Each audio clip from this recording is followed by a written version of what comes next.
লকডাউনের পরে চলেছি এবার আমরা শিটং লামাহাটা তিনচুলের উদ্দেশ্যে। হাওড়া স্টেশন থেকে পদাতিক এক্সপ্রেস ধরে আমরা রওনা দিলাম এনজেপির উদ্দেশ্যে। আমাদের ট্রেন সন্ধ্যাবেলা ছিল। পরের দিন সকালবেলা আমরা পৌঁছে গেলাম এনজেপি স্টেশনে। সময়টা ঠিক 6:30 নাগাদ হবে।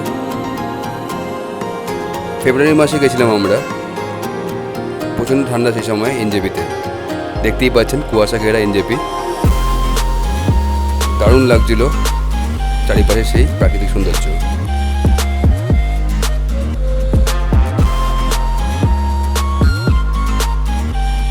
আমাদের ট্রেন ঢুকছে এনজেপি স্টেশনে। সময়টা 6:28। আমাদের গাড়ি অলরেডি বুক করা ছিল।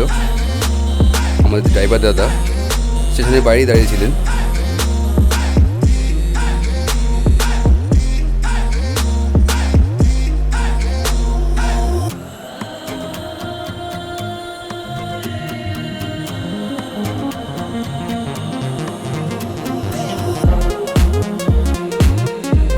স্টেশনের বাইরে এসে আমরা ওনাকে ফোন করলাম আর উনি গাড়ি নিয়ে চলে আসলেন আমাদের পিক আপ করতে।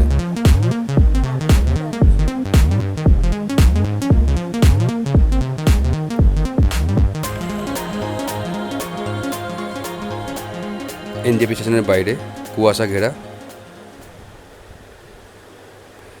আমরা রওনা দিয়ে দিলাম শিটংয়ের উদ্দেশ্যে। শিটং যেতে এখান থেকে প্রায় 3-3.5 ঘন্টার রাস্তা, কিন্তু আমরা ঠিক করলাম কয়েকটা জায়গায় ঘুরে তারপর শিটং পৌঁছাবো। রাস্তার পাশে দেখতে পাচ্ছেন আপনারা সেই চেনা পরিচিত জঙ্গল। এটা মহানন্দা স্যাংচুয়ারির অংশ।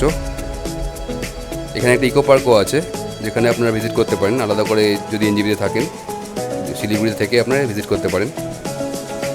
রাস্তার মাঝখানে একটা সুন্দর জায়গায় আমরা কিছুক্ষণ ওয়েট করলাম। প্রাণ ভরে দেখলাম প্রাকৃতিক সৌন্দর্য। চারিপাশে পাইন, বার্চ আর রোডোডেনড্রনের গাছের সারি দেখতে পাচ্ছেন আপনারা।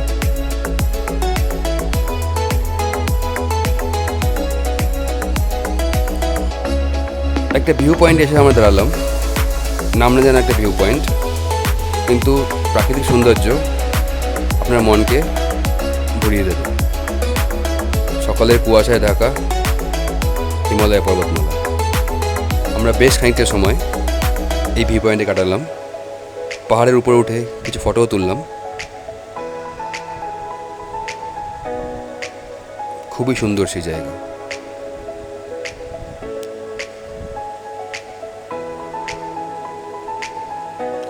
রাস্তা দিয়ে যাওয়ার সময় দুপাশে দেখলাম আমরা কমলা লেবুর গাছ। সারি সারি কমলা লেবু হয়ে আছে। তবে এখান থেকে কমলা লেবু তোলা যাবে না, কারণ এগুলো সব প্রাইভেট প্রপার্টি এবং সেখানে প্রবেশ আপনার নিষেধ। বাট চোখ আপনার জড়িয়ে যাবে কমলা লেবুর গাছ দেখে।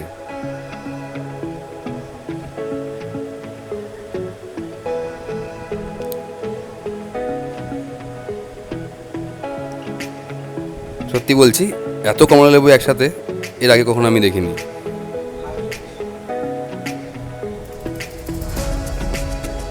কমলাগুলি সাইজে ছোট, কিন্তু খুব মিষ্টি। এরপরে আমাদের যে গন্তব্য সেটা হচ্ছে Ahaldara view point. Ahaldara view পয়েন্টে পৌঁছে গাড়িটা অনেকটা নিচেই দাঁড়ায়। আপনাকে অনেকটা হেঁটে উঠতে হবে ভিউ পয়েন্টে পৌঁছানোর জন্যে। ভিউ পয়েন্টের সামনে কয়েকটি কটেজ আছে রাত্রি যাপন করার জন্যে, তবে সেটা আগে থেকে বুকিং করতে হয়। আসলে সকালবেলায় সানরাইজ দেখার এখানে একটা দারুণ ব্যাপার। অহলদারা ভিউ পয়েন্ট থেকে কাঞ্চনজঙ্ঘা 360 ডিগ্রি ভিউ পাওয়া যায়, কিন্তু আমাদের ব্যাড লাক ছিল যে কুয়াশায় পুরো ঢাকা ছিল, তাই এবারের মতো কাঞ্চনজঙ্ঘা আমাদের দেখা হলো না। তবে চারিপাশে চা বাগান আর কুয়াশায় ঘেরা হিমালয় দেখতে আপনার অসাধারণ লাগবে। This life time experience.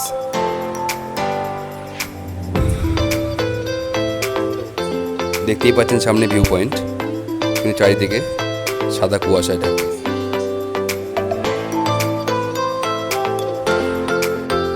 দু একটা চায়ের দোকানও আছে এখানে, সেখান থেকে আপনার গরম গরম চা বা কফি খেয়ে নিতে পারেন। দেখতে পাচ্ছেন কিছু কটেজ আছে যেখানে আপনারা থাকতে পারেন। চারপাশে একটা অসাধারণ ভিউ দেখতে পাচ্ছেন আপনারা।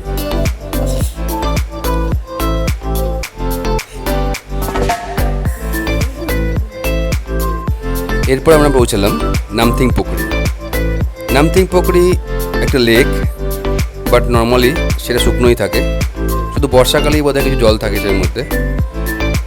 চারিদিকে পাইন গাছে ভরা নামথিং পুকুরি। পাইন গাছের মধ্যে দিয়ে আপনারা ট্রেক করে একটু উপরে উঠলে একটা মন্দিরও দেখতে পাবেন, যদিও আমরা উপরে যাইনি।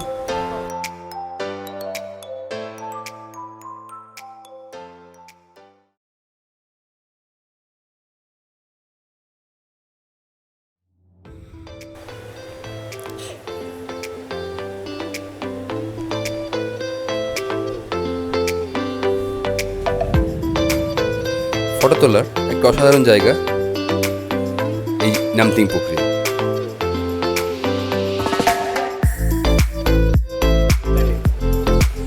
এরপর আমরা পৌঁছালাম আমাদের হোমস্টেতে। আমাদের হোমস্টেটা খুব ছোট্ট ছিমছাম একটা হোমস্টে। চারিদিকে দেখতে পাচ্ছেন আপনারা অর্গানিক ফার্মিং হয় এবং এই শাকসবজি ওরা আমাদের খেতে দিয়েছিল। অনেক সুন্দর সুন্দর ফুল গাছ আপনি দেখতে পারবেন আমাদের হোমস্টেতে।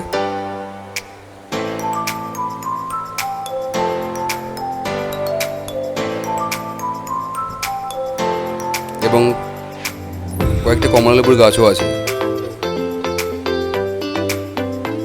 হোমস্টে থেকে খুব সুন্দর ভিউ পাওয়া যায় চারিদিকের পাহাড়ে।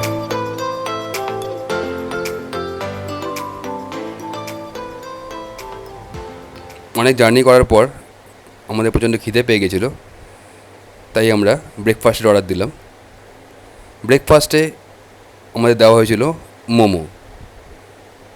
প্রচুর পরিমাণ মোমো দেওয়া হয়েছিল আমাদের, যেটা পুরোটা হয়তো খেতে পারিনি আমরা, বাট অসাধারণ টেস্ট।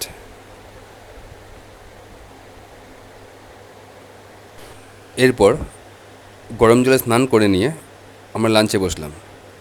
লাঞ্চে সাদামাটা ভাত, ডাল, ডিমের ঝোল আর আলু ভাজা আছে। এবং তারপর রাত্রে ডিনার। রাত্রে ডিনারে মাংস কষা, রুটি আর স্যালাড। খুব সুন্দর রান্না করে।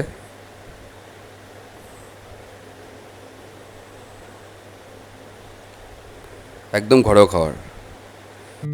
নেক্সট মর্নিং ছাদে উঠেছিলাম আমরা চারিপাশে দৃশ্য দেখার জন্যে।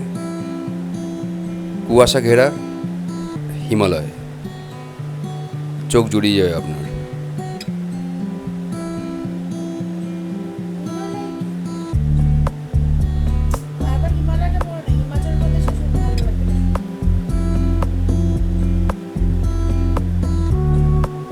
আপনার মন একদম শান্ত আর পবিত্র হয়ে যাবে এই জায়গায় আসলে।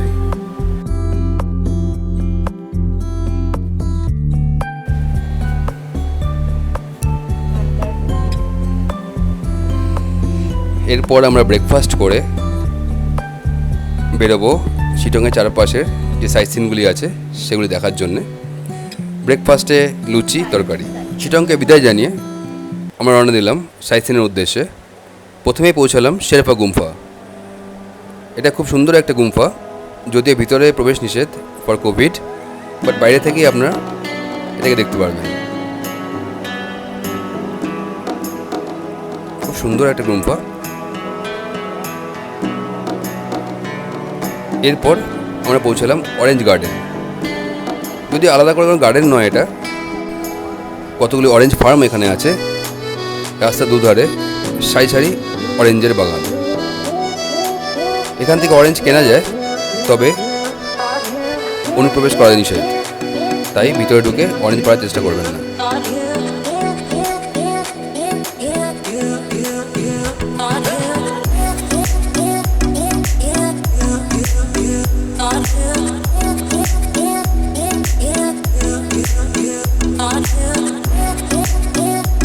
এরপর আমাদের গন্তব্য যোগীঘাট। যোগীঘাট একটা নদী, তার উপরে একটা ব্রিজ। এখানে ব্রিটিশদের আমলে তৈরি একটা পুরনো ব্রিজও ছিল, বাট সেটা এখন ভেঙে গেছে। আর তার পাশেই তৈরি হয়েছে নতুন স্টিলের ব্রিজ। বাবা রামদেব এটাকে উদ্বোধন করেছিল এবং সেখান থেকে এই জায়গাটার নাম দেওয়া হয়েছে যোগীঘাট। খুব সুন্দর জায়গা এই যোগীঘাট। নিচ দিয়ে বয়ে চলেছে খরস্রোতা নদী। আমরা যাব সেখানে।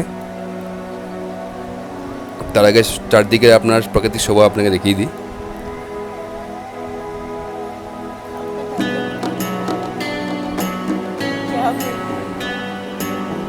দেখতে পাচ্ছেন সেই পুরনো ব্রিজ দিয়ে তৈরি। ধ্বংসাবশেষ বলাই ভালো।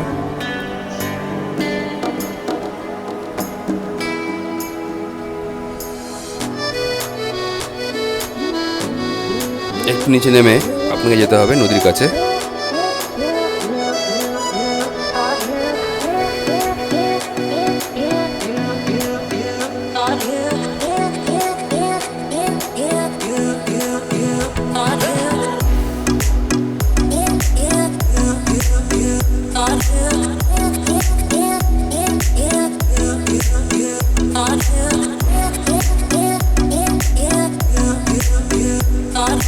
আমরা এসে পৌঁছেছি রিভার বেডে।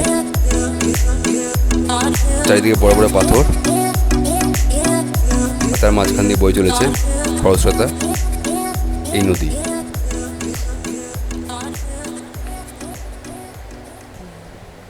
আসলে পাহাড় এমন একটা জায়গা, আপনি যেদিকেই তাকাবেন সেদিকেই আপনার ভালো লাগবে।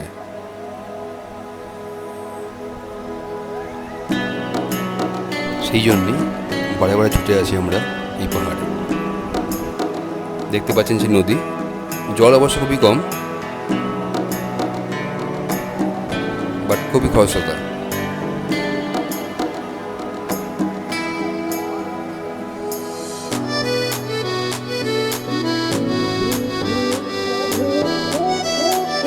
চারিপাশের অসাধারণ দৃশ্য।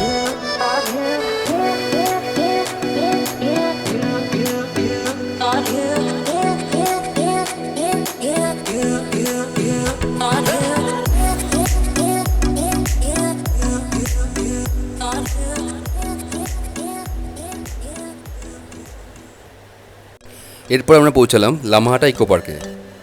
লামাহাটা ইকো পার্ক পাহাড়ের কোলে তৈরি একটা পার্ক। চারিপাশে পাইন গাছে ঘেরা দারুণ সুন্দর একটি পার্ক লামাহাটা ইকো পার্ক।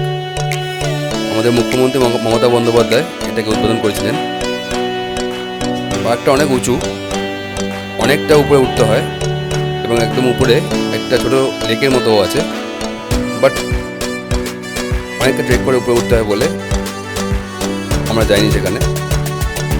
আপনারা যদি চান যেতে পারেন, তেমন সুন্দর সে জায়গা।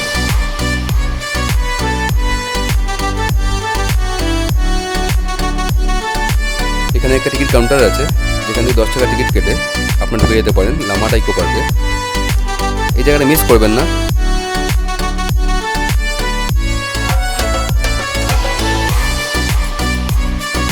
কয়েকটা ওয়াচ টাওয়ারও আছে ভিতরে, যেখান থেকে চারপাশের প্রাকৃতিক সৌন্দর্যের দারুণ দৃশ্য পাওয়া যায়। প্রত্যেক বছর প্রচুর লোক আসে এই লামাহাটা ইকো পার্কে, তাই আপনারা যদি আসেন নিশ্চয়ই আপনার গন্তব্যের মধ্যে রাখবেন এই লামাহাটা ইকো পার্ক।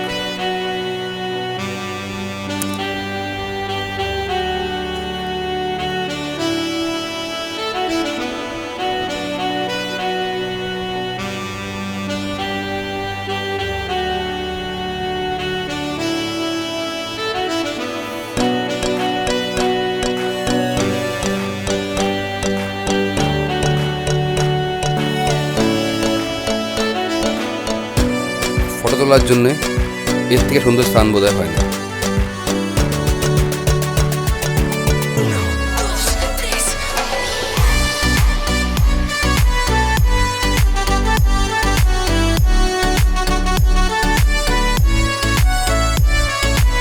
এরপর আমরা পৌঁছালাম লাভার্স মিট পয়েন্টে। লাভার্স মিট পয়েন্ট তিস্তা আর রঙ্গিত নদীর মিলনস্থলের ওপর একটি ভিউ পয়েন্ট। উপর থেকে বার্ডস আই ভিউতে আপনি দেখতে পারবেন তিস্তা ও রঙ্গিতের মিলন। দেখতে পাচ্ছেন আপনারা সোজা যে নদীটা এসছে সেটা হচ্ছে তিস্তা, আর বাদিক থেকে যেটা এসছে সেটা হচ্ছে রঙ্গিত নদী।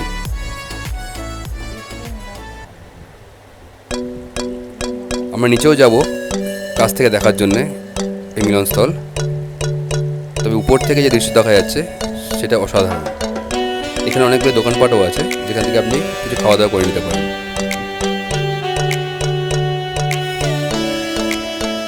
তবে বাদর হতে খুব সাবধান, কারণ আপনার হাত থেকে জিনিসপত্র কিনে নিতে পারে। এরপর আমরা পৌঁছালাম ত্রিবেণীতে। আপনারা যেটা উপর থেকে দেখলেন সেই সামনে থেকে দেখার জন্যে আমরা আসলাম ত্রিবেণী। এটাই তিস্তা আর রঙ্গিতের মিলনস্থল।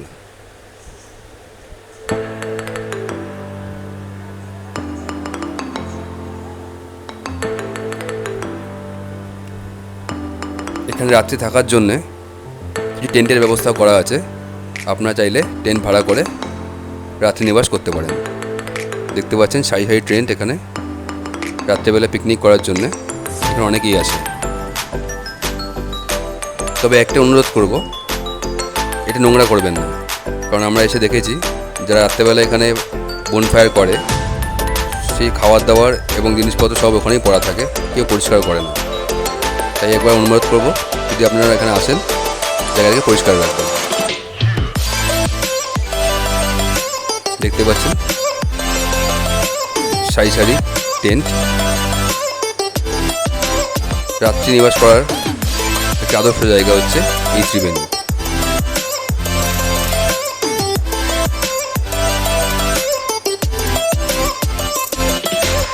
আমরা এগিয়ে চললাম মিলনস্থলের দিকে।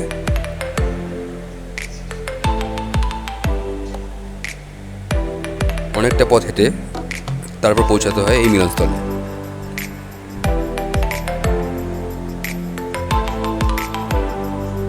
এখানকার অধিবাসীদের কাছে এই মিলনস্থল খুবই পবিত্র একটি জায়গা। এখানে অনেক রকম পুজো অনুষ্ঠানও আয়োজিত হয়। দেখতে পাচ্ছেন বাদিক দিয়ে যেটা আসছে সেটা রঙ্গিত নদী, আর সোজা যেটা আসছে সে তিস্তা। এখানে রিভার রাফটিংও হয়, একটু পরে আপনারা দেখতে পারবেন।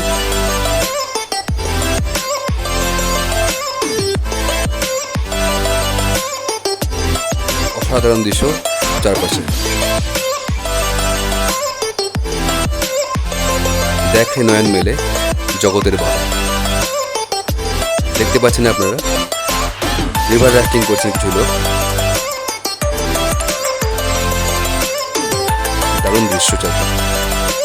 জলটার কালারটা দেখুন, একদম পান্নার মতো।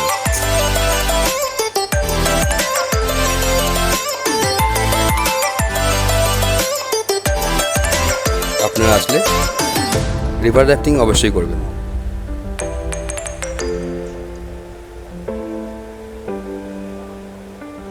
খুবই খরস্রোতা এই তিস্তা, দেখতে পাচ্ছেন।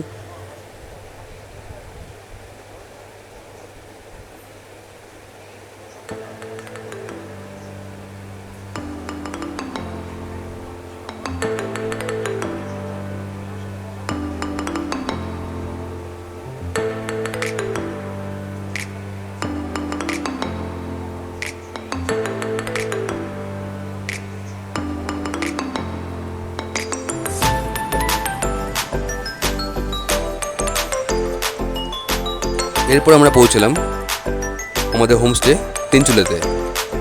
দারুণ সুন্দর কটেজ দেখতে পাচ্ছেন আপনারা, সামনে সুন্দর বাগান আর চারপাশে পাহাড়ে ঘেরা।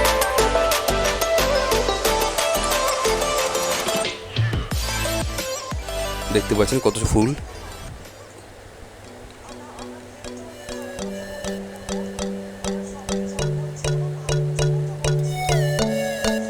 দারুণ রোমান্টিক এই তিনচুলে।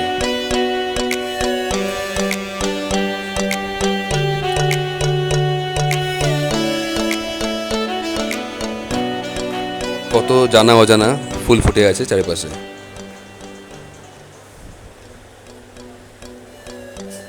দেখতে পাচ্ছেন আমাদের কটেজ। এখানেই আমরা ছিলাম।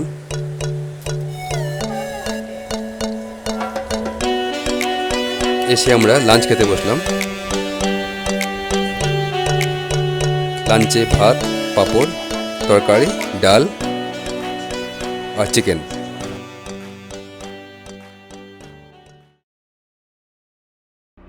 পরের দিন সকালবেলা তিনচুলেতে, চারিপাশে কুয়াশা ঢাকা আমাদের এই ছোট্ট হোমস্টে। বাইরে বসে আমরা কফি খাচ্ছিলাম আর উপভোগ করছিলাম অসাধারণ প্রাকৃতিক দৃশ্য।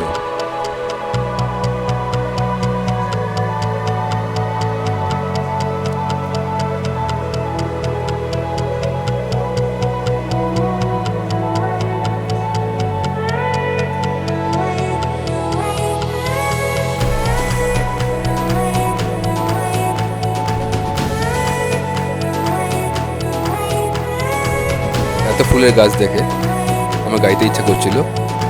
ফুলে গন্ধ নেই সেটা ভাবতেও পারি না।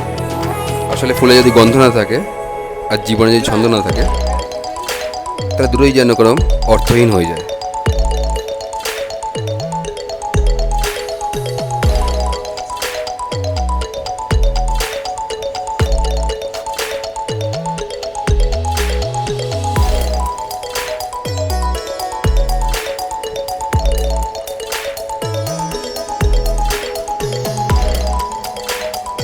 দেখতে পাচ্ছেন আপনারা আমাদের হোমস্টের সামনে সুন্দর একটি গার্ডেন, যেখানে বসে ঘন্টার পর ঘন্টা কাটিয়ে দিতে পারবেন।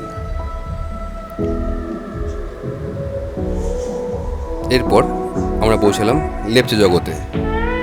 লেপচা জগতও আপনার লামাহাটা পার্কের মতো পাইনে ঘেরা একটা জায়গা।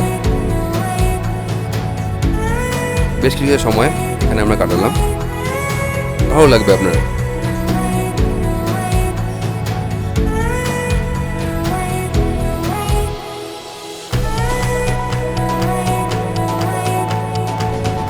অনেকে লেপচা জগতে থাকেও, তবে আমরা স্টে করিনি। আমরা লেপচা জগৎ হয়ে এর পরের গন্তব্য দিকে গিয়েছি।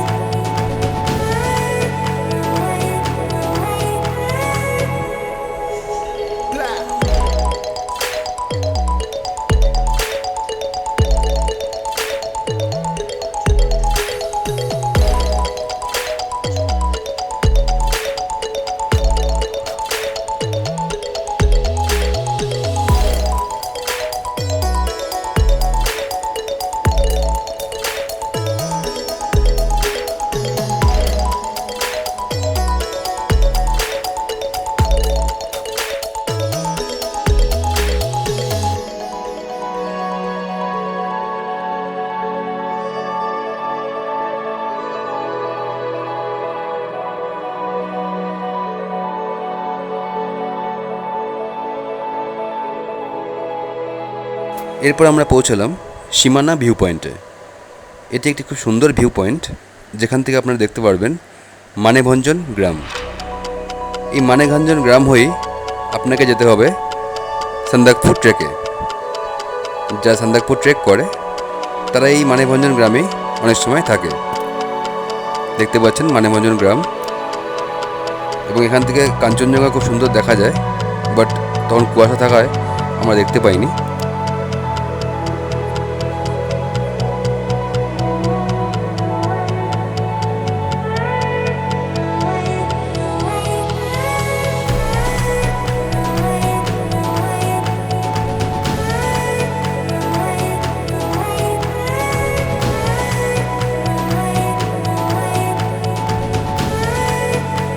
এরপর আমরা পৌঁছলাম পশুপতি মার্কেটে। এটি নেপালের পশুপতি মার্কেট, দেখতে পাচ্ছেন নেপাল বর্ডার। এরপর আমরা পৌঁছলাম গোপালধারা টি এস্টেটে। অসাধারণ একটা চা বাগান আপনাকে দেখাবো। অনেক চা বাগান আমি দেখেছি, কিন্তু এত সুন্দর চা বাগান এই প্রথমবার দেখলাম।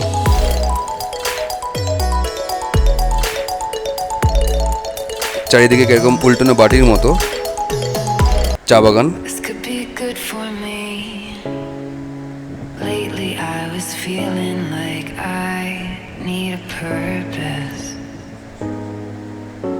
দেখতে পাচ্ছেন কি সুন্দর।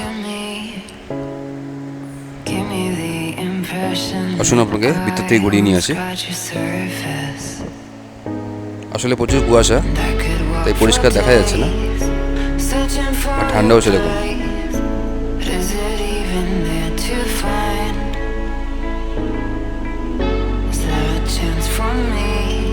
অনেক লোক আসে এই গোপালধারা টি এস্টেট দেখতে, একটা নাম করা টি এস্টেট।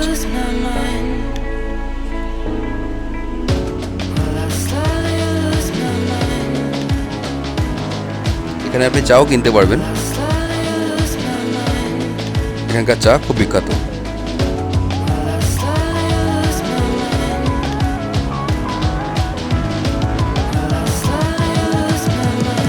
দেখতে পাচ্ছেন গোপালধারা টি এস্টেট।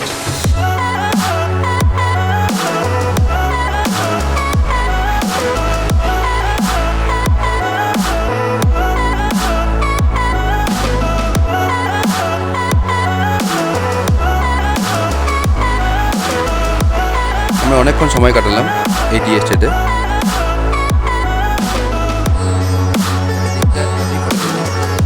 যে কোনো জায়গা থেকেই আপনি দারুণ ভিউ পাবেন ফটো তোলার জন্য।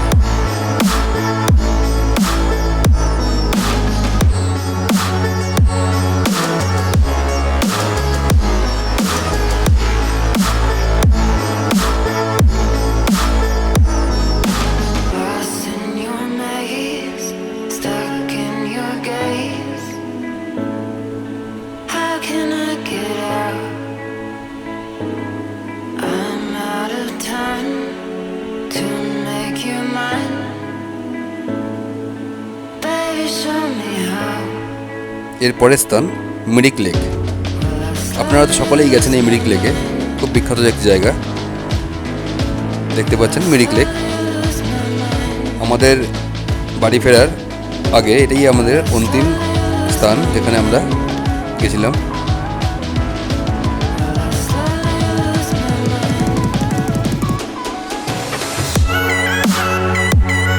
দারুণ সুন্দর এই মিরিক লেক। দেখতে পাচ্ছেন এটা গেট মিরিক লেকের। এখানে আপনার হর্স রাইডিংও হয় এবং বোটিংও হয়।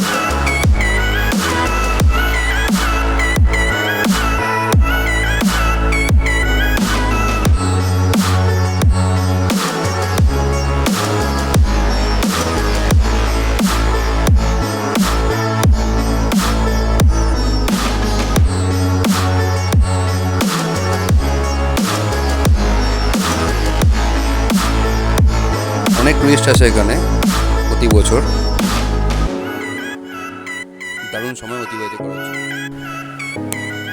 মিরিক লেকের বাইরে অনেকগুলি খাবারের স্টল এবং অনেক কিছু দোকানও আছে যেখান থেকে আপনি অনেক জিনিস কিনতে পারবেন ঘর সাজানোর জন্য।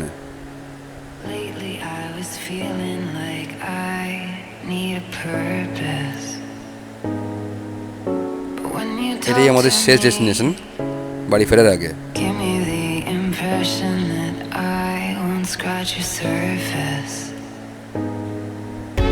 বেশ কিছুটা সময় আমরা অতিবাহিত করেছি এই মিরিক লেকে।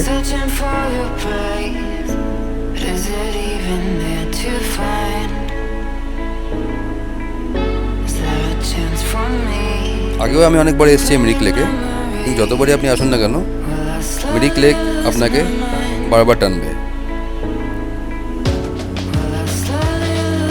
দেখতে পাচ্ছেন মিরিক শহর, সাজানো গোছানো হিমালয়ের কোলে দারুণ একটি শহর এই মিরিক।